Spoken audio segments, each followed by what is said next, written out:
Welcome to this installment of Clef Life. My name is Steve Petrunak, and I'm one of the board members of Clef. And I'm going to be presenting today 3 different versions of how I would play any particular piece of music. This one we happen to be working with today is Sarah Hart's Drawn to You. Beautiful piece of music. If you're not familiar with it, it's an OCP piece published by OCP. I definitely encourage you to scope out this piece. It's a wonderful piece.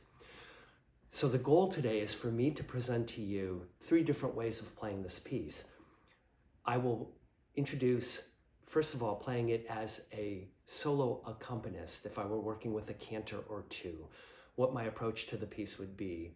Then give you a version of it if I were playing with a piano player and supporting the cantor or 2 and singing the piece. And then the last version I will present to you is what I would do as a solo guitarist if I was looking to play an instrumental of this piece.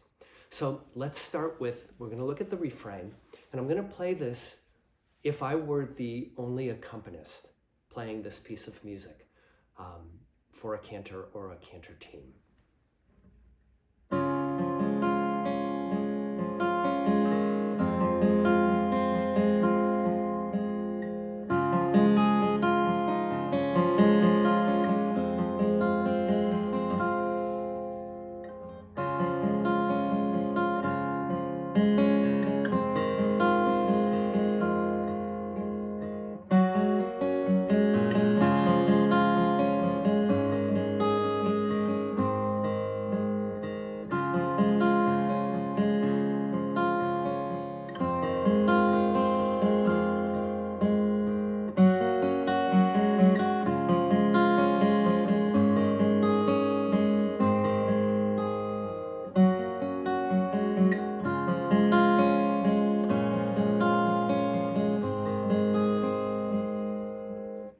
So that's the refrain.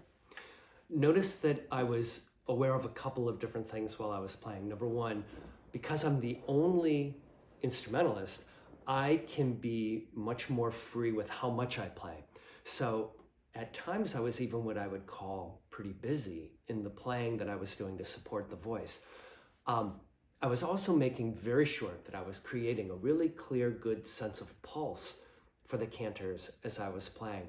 But I also had the freedom to do a lot of off-rhythm stuff. So things like,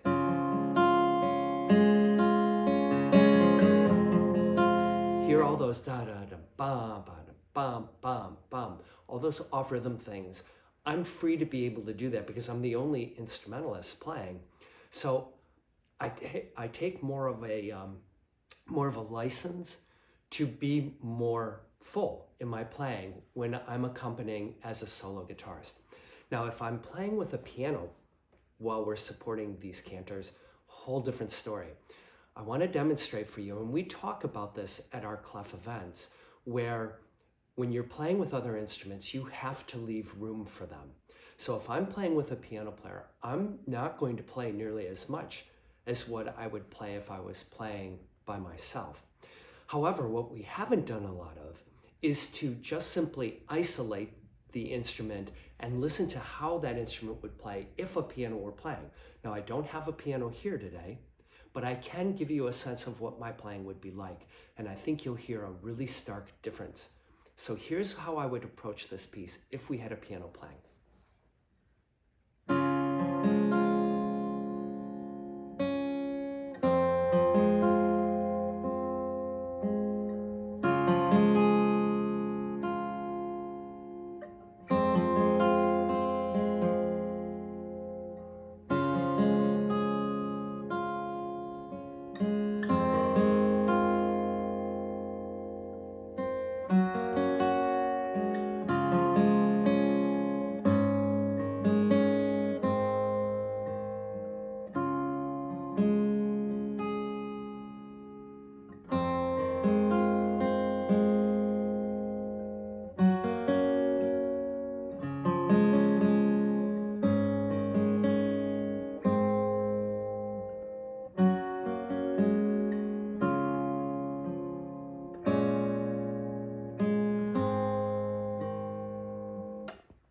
You can hear clearly the difference in my approach if I had a piano player playing with me. I would leave room for that pianist to do some octave work or some fill work where I'm kind of much more in the background, just kind of giving more of a color approach. The first go round, I did a whole lot of 16th note patterns.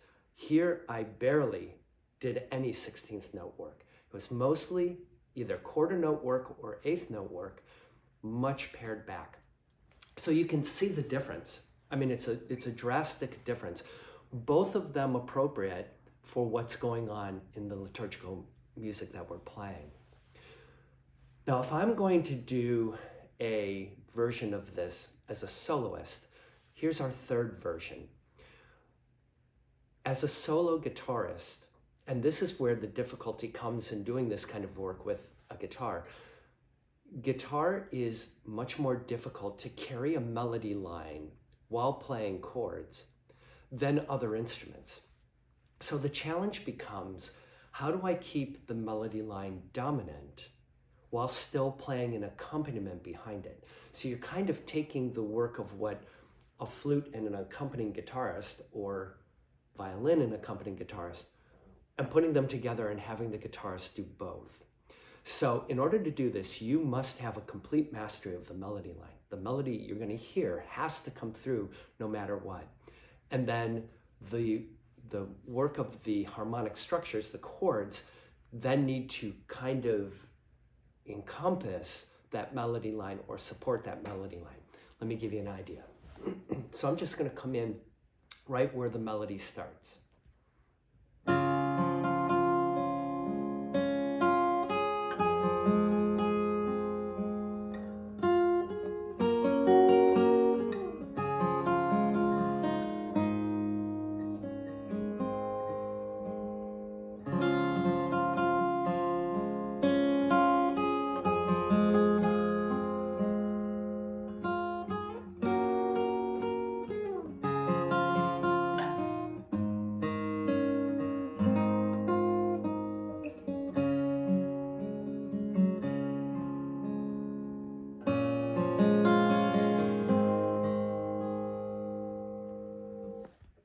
So you heard that melody line throughout.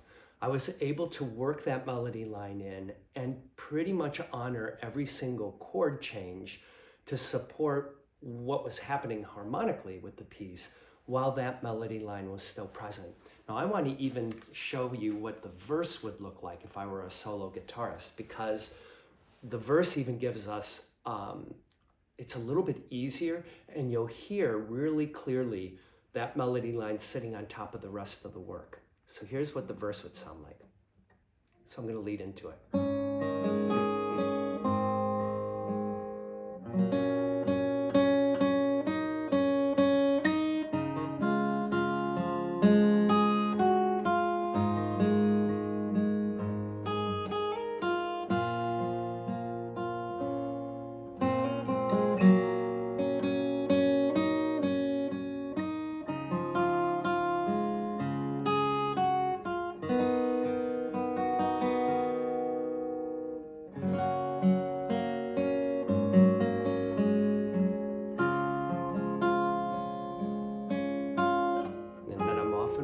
To my melody in the chorus.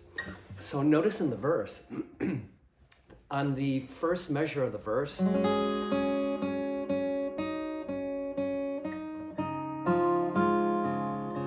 I was able to just completely cut away from playing anything except the downbeat of that first chord. The rest of that whole measure was just the melody line. So in that measure, as long as you have a... Hear how that chord is still ringing while I'm playing the melody line underneath it? Gives plenty of support if your approach towards this is playing as a solo guitarist. And all the way throughout, I can't emphasize anymore the importance of maintaining that melody line no matter what. The listener has to hear that melody line. So hopefully this has given you a good sense of 3 different approaches, how guitarists, or for that matter, this isn't just for guitarists, it's for any accompanying instrument, piano, keyboard, that when you're playing in the midst of other players, other musicians, you have to play differently. The approach must be different if you want to create the best sound that you can for your ensemble, for your cantors. And ultimately, remember, the ultimate goal is to support the communal singing of those gathered for worship. Thanks.